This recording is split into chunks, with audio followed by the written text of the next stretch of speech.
Good morning, student. It's 8th class SST. We and our word. Book name is We and Our Word. Today we will do the chapter 8, Modern Period. It's first chapter of history.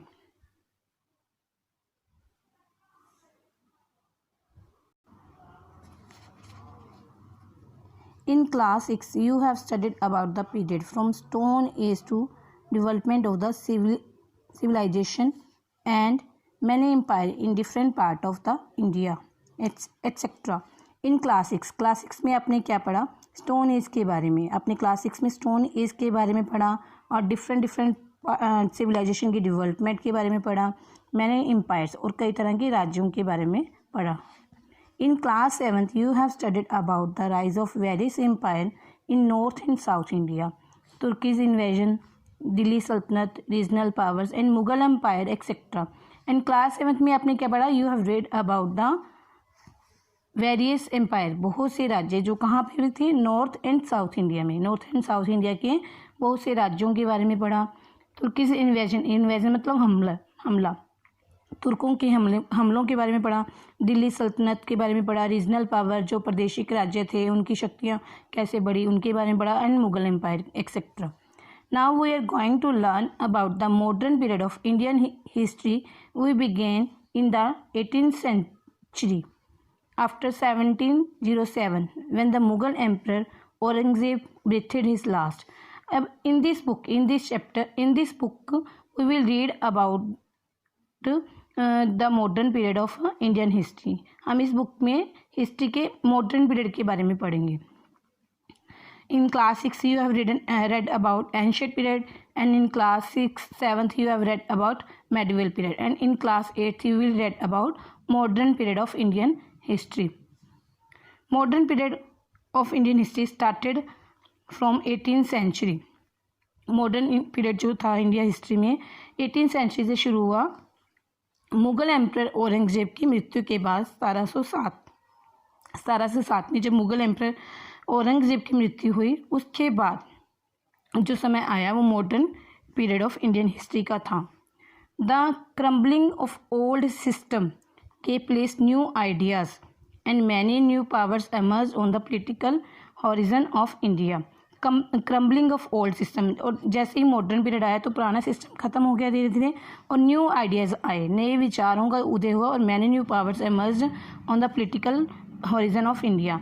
India के राजनीतिक क्षेत्र में नए राज्यों का, नई शक्तियों का उदय हुआ. The ever changing political scenario herded the dawn of modern period specially with the coming of the European of India's.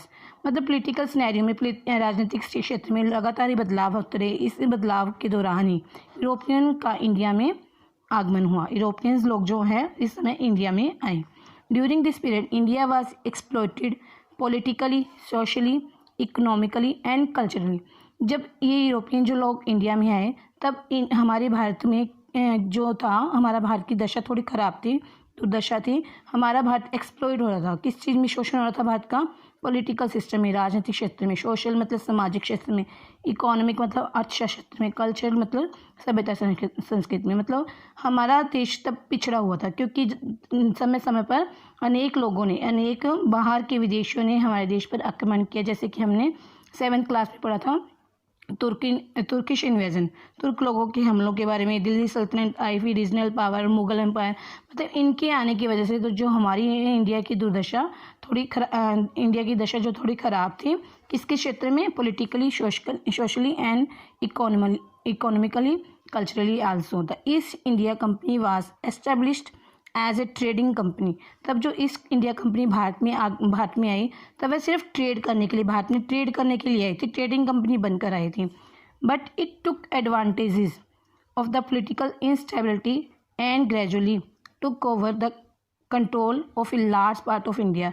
जब ब्रिटिश लोग हमारे कंट्रीज़ में आए, पहले तो वो सिर्फ व्यापार करने के लिए ही आए थे, लेकिन जब उन्होंने देखा कि हमारी जो राजनीतिक दशा है इंस्टेबल है, मतलब अच्छी नहीं है, तो धीरे धीरे ग्रेजुअली मतलब धीरे धीरे उन्होंने इंडिया के बहुत से लार्ज पार्ट ऑफ इंडिया के बड़े पार्ट पर, बड़े हिस्से पर अपना कंट्रोल, अपना हक जमाना शुरू कर दिया, अपने मुट्ठी में इंडिया को लेना शुरू कर दिया। इन 1858 the power went into the hands of the British crown. इस तरह 1858 तक जो इंडिया की सारी पावर, जो सारी शक्तियाँ ब्रिटिश लोगों के हाथ में चली गई, ब्रिटिश क्राउन के हाथ में चली गई। The 19th century witnessed various measures adopted by East India Company to extend and consolidate its control over India like military power। 19th century तक, 19th century जो ब्रिटिश लोगों का ईस्ट इंडिया कंपनी जो थी, उसका इंडिया के किन किन क्षेत्रों पर अधिकार हो गया? मिलिट्री एक्शन मतलब सेना पर, introduction of railways, postal service, passing different acts etcetera. मतलब जब ईस्ट इंडिया कंपनी भारत में आए तो उन्होंने अपनी जो शक्ति है, consolidate it's control over India, मतलब अपनी इंडिया पर अपनी शक्ति पूरी तरह से जमा ली, और उन्होंने सेना में सुधार किया, रेलवे सिस्टम मतलब रेलवे बनाया, पोस्टल सर्विस डाक सर्विस का काम शुरू किया, पासिंग डिफरेंट एक्ट्स, और कई तरह के एक्ट्स भी हमारे इंडिया में पास किए। The revolt of act 1857 was a major event but the colonial power suppressed it ruthlessly। मतलब कि जो रिवोल्ट हुआ था 1857, जब ब्रिटिश लोग इंडिया पर आए, पहले ट्रेड करने के लिए आए, लेकिन धीरे धीरे लार्ज पार्ट ऑफ इंडिया पर उन्होंने सारा कंट्रोल अपना कर लिया, तो जो हमारे भारतीय लोग थे इससे बहुत नाराज़ हुए, तो उन्होंने सब मिलकर 1857 में मेरठ से मंगल पांडे और उसके कई सैनिकों ने एक रिवोल्ट शुरू किया, 1857 रिवोल्ट जिसे बोला जाता है। लेकिन कॉलोनियल पावर जो ब्रिटिश लोगों की शक्ति ने उसको सप्रेस मतलब दबा दिया, रूथलेसली मतलब बुरी तरह से उसको दबा दिया, मतलब वह आंदोलन ख़त्म कर दिया ब्रिटिश लोगों ने। The British rule continue over India but the discontentment against the colonial power strengthen the national movement. British लोग जो कंटिन्यू जो इंडिया पर अधिकार करते रहे, मतलब अपनी शक्ति की धाक जमाते रहे, लेकिन लोगों के अंदर डिसकंटेंटमेंट था in against the colonial power. Colonial power जो थी, ब्रिटिश लोगों की शक्ति थी, ब्रिटिश लोगों ने अपनी यहाँ जो बस्तियाँ बसाई थी, अपनी बड़ी बड़ी फैक्ट्रियाँ बनाई थी, उसके प्रति हमारे भारतीयों के अंदर डिसकंटेंटमेंट थी, निराशा थी, नाराज़ थे, जो धीरे धीरे स्ट्रेंथन हुई किसमें? Indian national movement. जो धीरे धीरे जो लोगों के अंदर, भारतीय लोगों के अंदर नाराज़गी थी, वो एक मूवमेंट का रूप धारण कर रही थी, धीरे धीरे लोगों के दिलों के अंदर मूवमेंट का रूप धारण कर रही थी, और जो उस मूवमेंट का क्या नाम पड़ा? नेशनल मूवमेंट, राष्ट्रीय movement. The establishment of Indian national Congress in 1885 had far reaching effect. अब उसके बाद 1885 में इंडियन कांग्रेस की स्थापना हुई। The major event of 20th century India were the partition of Bengal. 20th century, अब now we are reading about the 20th century। 20th century में major event जो हुई, बड़ी घटनाएं हुई, वो कौन कौन सी थी? पार्टीशन ऑफ बंगाल, बंगाल का विभाजन, फॉर्मेशन ऑफ मुस्लिम लीग की स्थापना, home rule league, Jallianwala Bagh massacre मतलब जलियांवाला बाग का जो दुखदायी घटना जो हुई थी। The British government also introduce a series of reform to pacify Indian. अब और इंडिया ब्रिटिश गवर्नमेंट ने काफ़ी रिफॉर्म्स मतलब सुधार भी किए इंडियंस लोगों को पैसिफाई मतलब शांत करने के लिए, उनको सेटिस्फाई करने के लिए। To weaken the freedom struggle, और आज़ादी के लिए एक स्ट्रगल भी चली उस समय। हम 20th century के बारे में बात करें, 20th century में क्या क्या हुआ। But India was able to end the British rule and gain independence in 1947 under the leadership of Mahatma Gandhi and many other national leader. लेकिन धीरे धीरे इंडिया जो है अपनी इंडिपेंडेंस, अपनी आज़ादी को 1947 में प्राप्त कर गया। किसकी लीडरशिप के अंदर? महात्मा गांधी और उसके और नेशनल लीडर, और कई तरह के राष्ट्रीय लीडर थे, जैसे Azad Bhagat Singh etcetera etcetera. Unfortunately India was divided into two country, India and Pakistan. लेकिन आज़ाद होने के बाद भी इंडिया दो भागों में विभाजित हो गया। अंग्रेज जाते जाते हमारे इंडिया को दो भागों में डिवाइड कर गए, जो थे India and Pakistan. In this chapter we have read about medieval modern period start from 18th century. In this book of history we will read about the modern period of Indian history, and we will read about the many acts, many reforms and many national movement of India. And after we will read about the independence, how we have got the independence. In this chapter we will read about these all things. Source of information, अब जो ये सारी घटनाएं जो इनके कोई source होंगे, information के सोर्स होंगे जिनके द्वारा हमें पता लगता है। सोर्स क्या थे, मतलब जानकारी के स्रोत क्या थे जिनके द्वारा हमें पता लगा कि हमारे इंडिया में क्या क्या हुआ। अब now we will read about the source of information. We know that the remains of the past like old building, artifact, inscriptions, books and others documents are the great help in reconstructing of the history of the ancient and medieval period। हमें पता है कि ancient और medieval period के बारे में जब हमें पता लगा कि किन किन चीज़ों से पता लगा था कि ओल्ड बिल्डिंग से, आर्टिफैक्ट से, इंस्क्रिप्शन जो अभिलेख बने हुए थे उस समय, किताबें थी या फिर दीवारों पे कुछ छपा हुआ था, बुक्स एंड अदर डॉक्यूमेंट्स, ये जो चीज़ें थी इन्होंने हमें एंशियंट एंड मेडिवल पीरियड की हिस्ट्री के बारे में बताया। Let us have a look at the source of information of modern Indian history which are preserved in archives। चलो अब हम मॉडर्न इंडियन हिस्ट्री के इंफॉर्मेशन के बारे में जानकारी प्राप्त करते हैं जो कि कहाँ प्रिजर्व्ड है, आर्काइव्स में। आर्काइव्स होते हैं बड़े बड़े घर होते हैं, बड़े बड़े घर टाइप कुछ बना होता है, तो उसमें मतलब कि बड़े बड़े डॉक्यूमेंट्स, बड़ी बड़ी किताबें और कुछ अन्य चीज़ें रखी होती हैं इन्फॉर्मेशन की। You can see them and read most of them. Now we will read about the British document, कि आर्काइव्स में कौन कौन से डॉक्यूमेंट्स पड़े हैं जिनसे हमें ब्रिटिश लोगों के बारे में पता लगता है। The British rule over the India for almost 200 years, the record of reforms, जो ब्रिटिश लोग थे 200 सालों तक इंडिया में रहे और उन्होंने क्या क्या सुधार किए। उन्होंने जो सुधार किए वो रिफॉर्म्स कौन से हैं।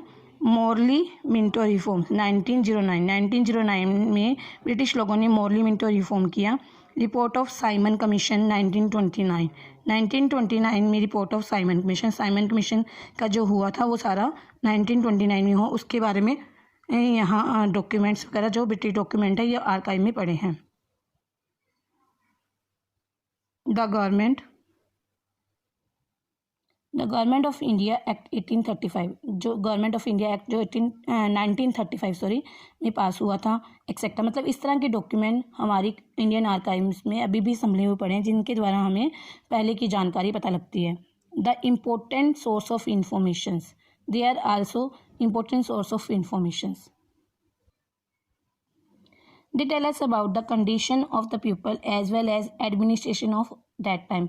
ये जो इन्फॉर्मेशन है, सोर्स ऑफ इन्फॉर्मेशन है, ये हमें क्या बताते हैं, उस समय की कंडीशन, जो पीपल्स लोगों की उस समय की कंडीशन थी, उस समय जो लोगों की दशा थी उसके बारे में बताते हैं। एंड एडमिनिस्ट्रेशन सिस्टम्स, उस समय राज्य प्रबंध कैसा था उसके बारे में हमें इन सोर्स से जानकारी मिलती है। Similarly we get a lot of information from the various bills, इसी तरह से हमें कई तरह के बिल भी उस समय पास हुए, 18th century, 19th century, 20th century, कई तरह के बिल भी पास हुए जो कि हमें जिनसे हमें काफ़ी जानकारी मिलती है। बिल कौन कौन से थे, Ilbert bill, arms bill etcetera, that were pass by British parliament, ये ब्रिटिश पार्लियामेंट के द्वारा पास किए गए थे। Student now listen carefully, these important things, acts, bills, these can become as a objective type question answer like MCQ, matching or blanks etc. So read carefully everything. Now we will read about the books. Many books were written and printed during this period। उस समय 18th, 19th, 20th century में कई तरह की books भी लिखी भी गई और प्रिंट भी की गई, क्योंकि बुक्स लिखने का काम काफ़ी पहले से चल रहा था। They are preserved in public and private library. अब जो बुक्स लिखी गई वो पब्लिक और प्राइवेट लाइब्रेरी में प्रिजर्व है, सुरक्षित पड़ी है अभी भी, हम वहाँ से वो बुक्स लेकर पढ़ भी सकते हैं। Most books like Anandamath by Bankim Chandra Chattopadhyay, मतलब कि जो मोस्ट लाइक बुक्स हैं उनके नाम यहाँ पर आ रहे हैं। These can come in objective type question answer, so read carefully. First book is Anandmath, जो किसने लिखी, Bankim Chandra Chattopadhyay. My experiment with truth by Mahatma Gandhi के द्वारा लिखी हुई my experiment with truth. Unhappy Indian by Lala Lajpat Rai के द्वारा लिखी गई unhappy Indians. Are available even now, ये अभी भी मौजूद हैं। As they have been reprinted from time to time, ये पुरानी बुक्स अभी मतलब अभी मौजूद भी है, लेकिन समय के अनुसार ये दोबारा भी रीप्रिंट की जाती हैं। They are important source of information of modern period. ये मॉडर्न पीरियड की जानकारी प्राप्त करने के लिए हमारे पास इम्पोर्टेंट सोर्स है। द पोइट्री जो कविताएं होती है, प्रोज जो गद्य होती है जैसे ऐसे राइटिंग वगैरह, ऐसे वगैरह होते हैं, ड्रामाज, स्टोरीज, ऑटोबायोग्राफी जो अपने बारे में लिखी होती है, बायोग्राफी हम जो दूसरों के बारे में लिखते हैं। Written in this duration give as an insight into the condition of that time. मतलब जो poetry, prose, drama, stories, autobiography, biography जो उस समय में लिखी गई, हमें जब हम आज पढ़ते हैं इन किताबों को, इन चीज़ों को पढ़ते हैं तो हमें उस समय की कंडीशन के बारे में हमें बताती हैं ये चीज़ें।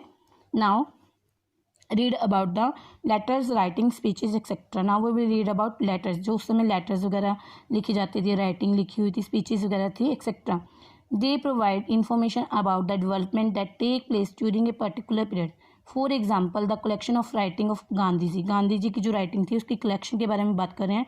At the Gandhi Smriti near Rajghat, जो राजघाट में गांधी स्मृति एक आश्रम बना हुआ है, दिस वन।